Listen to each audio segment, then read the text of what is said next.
परम सत्कार योग गुरु प्यारी सात संगत जी, राधा स्वामी जी।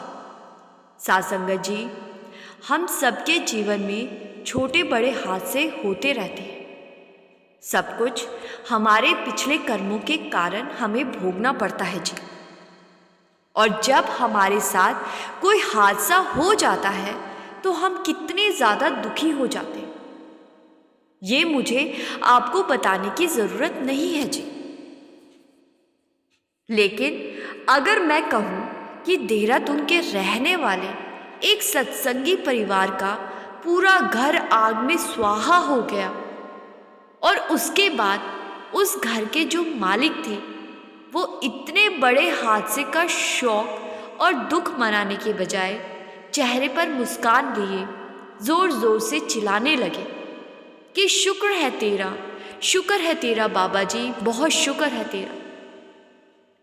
शायद आप भी सोचने लगोगे कि इस घर के मालिक को इस इतने बड़े हादसे के कारण बहुत बड़ा सदमा लगा हो, जिस वजह से घर का मालिक चेहरे पर मुस्कान लिए बाबा जी का शुक्र कर रहा है जी। जब इसको ऐसा करते पड़ोसियों ने देखा तो बिल्कुल ऐसा ही पड़ोसियों ने भी सोचा था कि इन्हें शायद बड़ा सदमा लगा है, जिस वजह से ये दुखी होने की बजाय मुस्कुरा रहे हैं और शुक्र भी कर रहे हैं।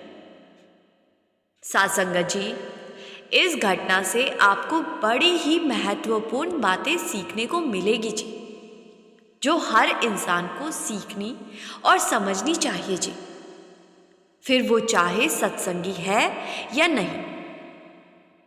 देहरादून का रहने वाला एक अपर मिडिल क्लास परिवार है जी। देहरादून के बाजार में इनकी बहुत बड़ी खिलौनों की दुकान है जी। इस परिवार में एक बुजुर्ग दादा दादी, उनका बेटा बहू और एक 3 साल का पोता और 5 साल की पोती रहते हैं जी। घर में किसी चीज की कोई कमी नहीं है जी। परिवार के दादाजी ने बड़ी मेहनत कर एक आलीशान घर और दुकान को बनाया था जी, जिसे अब इनका बेटा संभालता है जी। घर में एक नौकर भी रखा हुआ है जो घर के सारे काम संभालता है। लेकिन एक दिन इस परिवार के साथ एक इतना बड़ा हादसा हो गया कि इनका सब कुछ एक पल में राख हो गया। और ज़्यादातर लोग अपनी दुकान का तो इंश्योरेंस करवा कर रखते हैं जी, लेकिन घर का इंश्योरेंस नहीं करवाते। तो बिल्कुल ऐसा ही इस परिवार ने भी किया था जी। सिर्फ दुकान का इंश्योरेंस करवा रखा था और जब इनके घर भयंकर आग लग गई तो सब कुछ राख होता देख परिवार के दादाजी खुश होते हुए जोर जोर से कहने लगे कि शुक्र है तेरा बाबा जी, शुक्र है, बड़ा ही शुक्र है आपका। सात संगत जी, ये कोई सामान्य बात नहीं थी जी कि इतने बड़े नुकसान के बाद कोई खुश होते हुए शुक्र करने लगे जी। इंसान की एक नेचर होती है, जब इंसान का नुकसान होता है तो वो मालिक से शिकायत करने लगता है, दुखी होकर रोने लगता है। लेकिन यहां का नजारा कुछ अलग ही था जी, जिस वजह से पड़ोसी कहने लगे कि अंकल जी सदमे से पागल हो गए, जिस वजह से इतने बड़े हादसे के बाद दुखी होने की बजाय खुश हो रहे हैं। सात संगत जी, अब मैं आपको बताती हूं जी कि आखिर उस परिवार के दादाजी किस लिए खुश होते हुए शुक्र कर रहे थे। हम सब ने एक बात को बहुत बार सुन रखा है और बाबा जी भी बहुत बार संगत को समझाते हैं कि जब हम मालिक की भक्ति करने लगते हैं तो मालिक हमारी सूली को शूल में बदल देता है जी। सात संगत जी, ये बात इस परिवार पर एकदम सही बैठती है। इनकी सूली को उस मालिक ने उस रात शूल में बदला था जी। रात के लगभग 8 बजे हुए थे। बुजुर्ग दादाजी और उनका बेटा 8 बजे के आसपास ही अपनी दुकान से वापस घर आए थे जी। और आते ही इन्होंने अपने नौकर को कहा कि उनकी स्कूटर पंचर हो गई है और स्कूटर को अपनी दुकान के पास पंचर लगने देकर आ जा। और नौकर को कहा कि तू जाकर हमारी स्कूटर ले आ, क्योंकि पंचर वाला रात के 9 बजे अपनी दुकान बंद करने की बात कर रहा था। तो ये सुनकर नौकर घर से निकलकर दादाजी की स्कूटर को लेने चला गया जी। अंकल जी अपने बेटे के साथ हाथ मुंह धोकर सोफे पर बैठे ही थे कि अंदर वाले कमरे में से बहुत तेज आवाज आई। सब भागकर कमरे में गए और अंदर कमरे में जाकर इन्होंने देखा कि इनकी 5 साल की पोती के हाथ में कांच लग गया है और उसको बहुत ज्यादा चोट लग गई थी। इनका पोता और पोती अंदर कमरे में खेल रहे थे जी। और खेलते खेलते खिड़की का कांच टूट गया और कांच का एक टुकड़ा इनकी पोती के हाथ में घुस गया और वो जोर जोर से रोने लगी जी। ये देखकर सब घबरा गए और जब देखा तो इन्हें समझ आ गया कि कांच हाथ के ज्यादा अंदर जा चुका है और किसी डॉक्टर के पास जाने की जरूरत है। ज्यादा देर ना करते हुए इन्होंने अपनी पोती को गोद में उठाया और सब इतना घबरा गए थे कि सबके सब ही कार में बैठकर डॉक्टर के क्लिनिक की तरफ गए। और वहां क्लिनिक में डॉक्टर ने कहा कि आप बच्ची को अस्पताल ले जाओ, क्योंकि कांच ज्यादा अंदर जा चुका है और मेरे क्लिनिक में इतने उपकरण नहीं हैं। तो ये लोग वहां से अस्पताल की तरफ गए और वहां डॉक्टरों ने एक छोटे से ऑपरेशन के बाद कांच बाहर निकाल दिया जी और हाथ पर दवाई लगा दी। इन सब काम में अब रात के 11:30 बज चुके थे जी और ये सब लोग वहां से घर के लिए निकल चुके थे जी। लेकिन रास्ते में ही इनके पास इनके पड़ोसी का फोन आ गया और उसने जो बताया उसको सुनकर इनके होश उड़ गए। पड़ोसी ने बताया कि आपके घर में आग लग गई है, लेकिन जब हमने देखा कि आपकी गाड़ी नहीं खड़ी और घर भी लॉक है तो हम समझ गए कि आप कहीं बाहर गए हो। ये सुनकर पूरा परिवार घबरा गया और जल्दी से घर पहुंचा। वहां पड़ोसियों की भीड़ लग चुकी थी। इनका नौकर भी घर के बाहर खड़ा था। नौकर ने बताया कि वो जब स्कूटर लेकर 9 बजे के आसपास घर पहुंचा तो उसने देखा कि घर में लॉक लगा हुआ है और नौकर ने कई बार फोन भी किए, लेकिन अपनी बच्ची की चोट की वजह से बच्ची के पापा इतना घबरा गए थे कि उनका फोन उनकी कार में ही रह गया था और बाकी के सब लोग फोन लेकर नहीं आए थे, जिस वजह से बच्ची के पापा नौकर का फोन उठा ना सके थे। कुछ ही देर में आग बुझाने वाली गाड़ियां भी आ गई और वहां खड़े सब लोग बहुत घबराए हुए थे।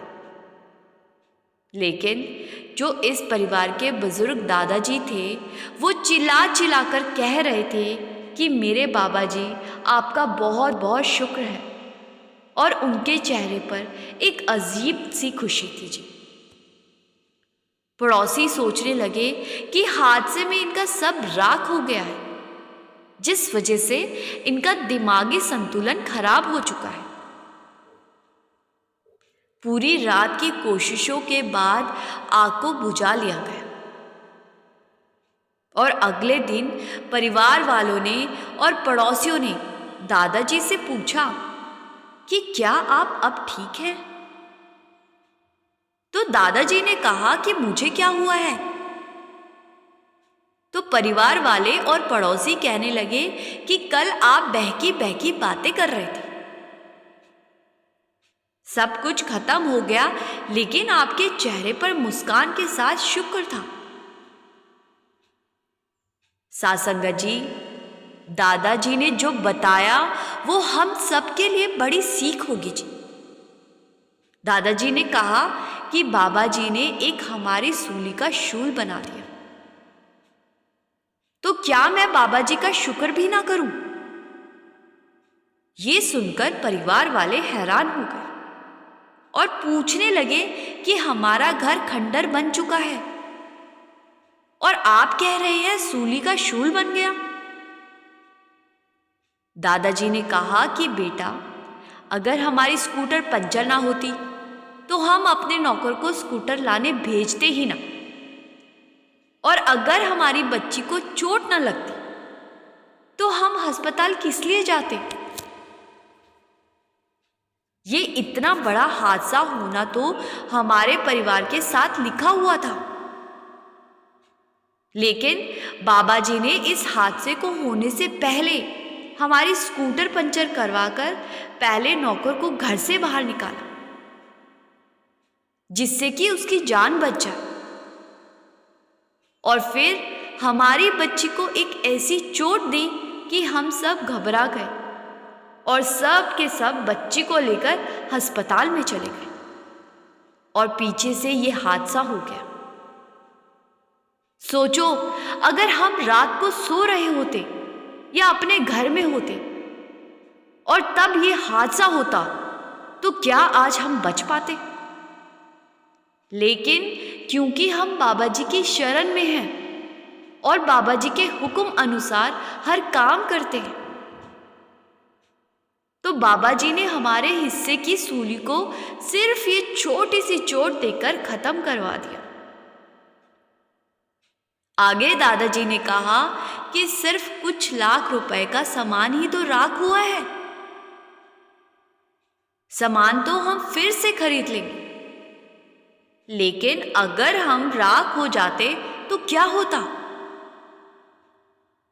दादाजी की बात का मतलब परिवार को समझ में आ गया जी, और पड़ोसी भी इस जवाब को सुनकर समझ गए कि जब हम किसी शक्ति पर विश्वास कर लेते हैं तो वो शक्ति हमें हर मुसीबत से बचा लेती है और कैसे सूली का शूल कर देती है। ये सबने देख ही लिया है जी। वीडियो को शुरू में मैंने कहा था कि इस घटना से दो बड़ी सीख भी हमें मिलने वाली है जी।